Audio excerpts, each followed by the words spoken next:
Chapter 1. Discovery. Aragon knelt in a bed of trampled reed grass and scanned the tracks with a practiced eye. The prince told him that the deer had been in the meadow only a half-hour before. Soon they would bed down. His target, a small doe with a pronounced lip in her left forefoot, was still with the herd. He was amazed she had made it so far without a wolf or bear catching her. The sky was clear and dark, and a slight breeze stirred the air. A silvery cloud drifted over the mountains that surrounded him, its edges glowing with ruddy light cast from the harvest moon cradled between two peaks. Streams flowed down the mountains from stolid glaciers and glistening snowpacks. A brooding mist crept along the valley's floor, almost thick enough to obscure his feet. Aragon was 15, yes, less than a year from manhood. Dark eyebrows rested above his intense brown eyes. His clothes were worn from work. A hunting knife with a bone handle was sheathed at his belt, and a buckskin tube protected his yew bow from the mist. He carried a wood-frame pack. The deer had led him deep into the spine, a range of untamed mountains that extended up and down the land of Alagasia. Strange tales and men often came from those mountains, usually boding ill. Despite that, Aragon did not fear the spine. He was the only hunter near Carvajal who dared track game deep into its craggy recesses. It was the third night of the hunt, and his food was half gone. If he did not fell the doe, he would be forced to return home empty-handed. His family needed the meat for the rapidly approaching winter and could not afford to buy it in Carvajal. Aragon stood with quiet assurance in the dusky moonlight, then strode into the forest toward a glen where he was sure the deer would rest. The trees blocked the sky from view and cast feathery shadows on the ground. He looked at the tracks only occasionally. He knew the way. At the glen, he strung his bow with a sure touch, then drew 3 arrows and nocked one, holding the others in his left hand. The moonlight revealed 20 or so motionless lumps where the deer lay in the grass.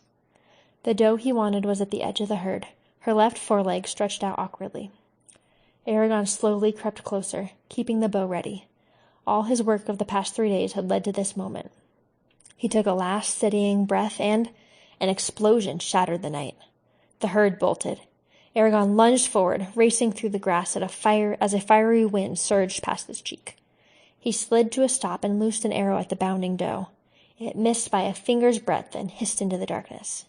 He cursed and spun around, instinctively nocking another arrow.